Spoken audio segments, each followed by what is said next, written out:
आज की हमारी कहानी है औरत को अपनी रक्षा खुद करनी चाहिए। करीब 1 महीने पहले की बात है जब राम स्वरूप की पत्नी सुबह सुबह हमारे घर आ गई। बहुत रो रही थी, साथ में उसका छोटा सा बेटा भी था। वह भी बहुत रो रहा था। खैर, वह तो बच्चा है, बच्चे का रोना कोई बड़ी बात नहीं है, लेकिन एक शादीशुदा औरत का इस तरह रोते हुए हमारे घर पे आना, और वो भी अकेले। शादी के बाद तो अकेले औरत का अपने मायके जाना भी एक सवाल होता है, जो लोगों के चेहरे पर आपके पहुंचने से पहले ही पहुंच जाता है। अकेले आ गई, पति छोड़ने नहीं आए। पड़ोसी तो जवाब सुनने से पहले ही अपनी सोच जाहिर कर देते हैं, जरूर झगड़ा करके आई होगी, इसलिए अकेले पीहर तो क्या, घर से बाहर भी नहीं निकल सकते। सब जानते हुए भी आज इनको अपने घर की दहलीज पार करनी पड़ी। यह भी नहीं सोचा जब किसी को पता चलेगा तो लोग क्या कहेंगे। माँ ने बुलाकर बैठने को कहा और फिर चाय बना कर दी। माँ ने बड़े प्यार से पूछा, क्या हुआ है? वह रोते हुए बोली, मुझे 100 रुपये दे दो, रिपोर्ट लिखवाने पुलिस थाने जाना है। माँ ने फिर पूछा, लेकिन हुआ क्या है? किसकी रिपोर्ट दर्ज करानी है? राम स्वरूप की पत्नी और जोर जोर से रोने लगी, मानो औरत होने के कारण अपने आप को बहुत असहाय महसूस कर रही हो। उसकी हालत देखकर शायद कोई भी उसके असहाय होने का अंदाजा लगा सकता था। 6-7 किलोमीटर पैदल चलकर आई थी, ऊपर से छोटा बच्चा भी साथ साथ था। बात करने पर उसने बताया कि मेरे जेठ जेठानी और हम एक ही घर में रहते हैं। मेरे जेठ जी रोज कोई न कोई बात पर लड़ाई झगड़ा करते हैं और फिर गालियां देने लगते हैं। कभी कभी मेरे ऊपर चीजें भी उठाकर फेंक देते हैं। आज तो हद ही हो गई। उन्होंने मुझे मारने के लिए चूल्हे से जलती लकड़ी तक उठा ली। मेरे जोर से चिल्लाने की आवाज सुनकर जेठानी आ गई और आकर बड़ी मुश्किल से मुझे बचाया।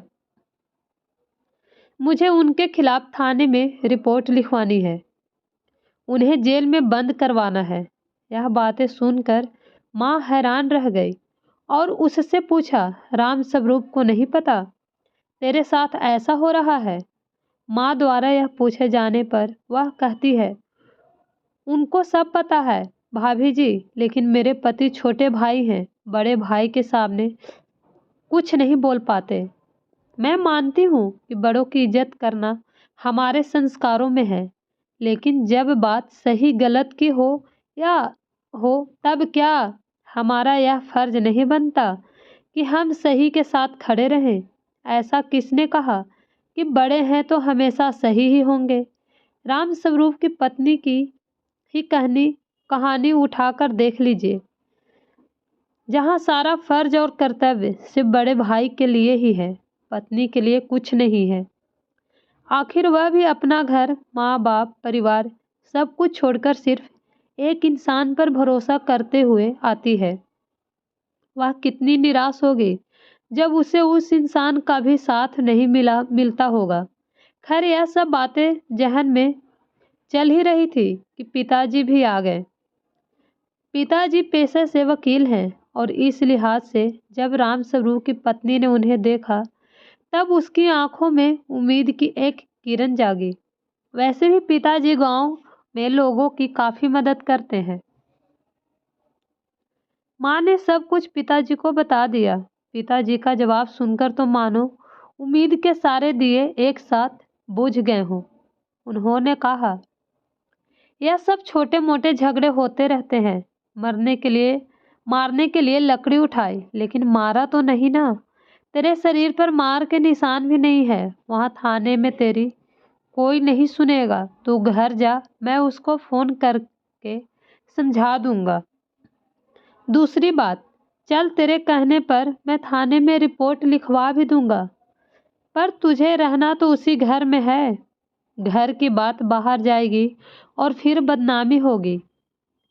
इन सब चक्रों में अगर तेरे पति ने तुझे छोड़ दिया तू कहाँ जाएगी? पिताजी की बातों को वह सुन तो रही थी, लेकिन ऐसा लग रहा था कि वह पूर्ण रूप से सहमत नहीं है। राम स्वरूप की पत्नी ने फिर पिताजी से कहा, भाई साहब, बहुत दिनों से वह मुझे परेशान कर रहा है और आज बड़ी मुश्किल से हिम्मत जुटाकर यहाँ आई हूँ। अगर कुछ किए बिना चली गई तो उसकी हिम्मत और बढ़ जाएगी। खैर, पिताजी ने उसकी बातों को अनसुना कर दिया और निराश होकर उसे घर जाना पड़ा। माँ ने जाते वक्त उसे 100 रुपये भी दे दिए, लेकिन अब लग रहा था जैसे उसे इन 100 रुपयों की जरूरत नहीं रही।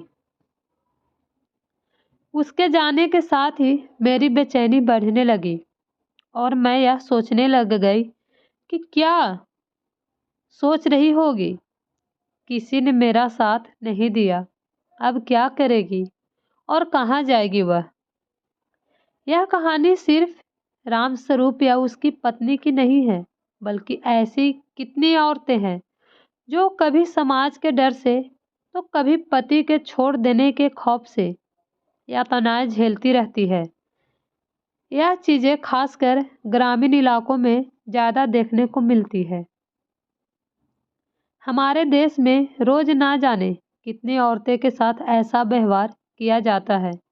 उन्हीं महिलाओं में से अगर कोई महिला हिम्मत दिखाते हुए अपनी आवाज़ उठाती भी है, तब किसी न किसी डर से उसे दबा दिया जाता है। आखिर ऐसा क्यों? अगर औरत होने के नाते मैंने आवाज़ उठाई, पुलिस में जाकर एफआईआर करा दी, तब इससे घर की बदनामी होगी। मुझे यह सब करने पर मजबूर किसने किया? मुझ पर हाथ उठाने से पहले मेरे पति के अंदर भी तो यही डर होना चाहिए। क्या रिश्ते निभाने की पूरी जिम्मेदारी सिर्फ औरतों की ही होती है?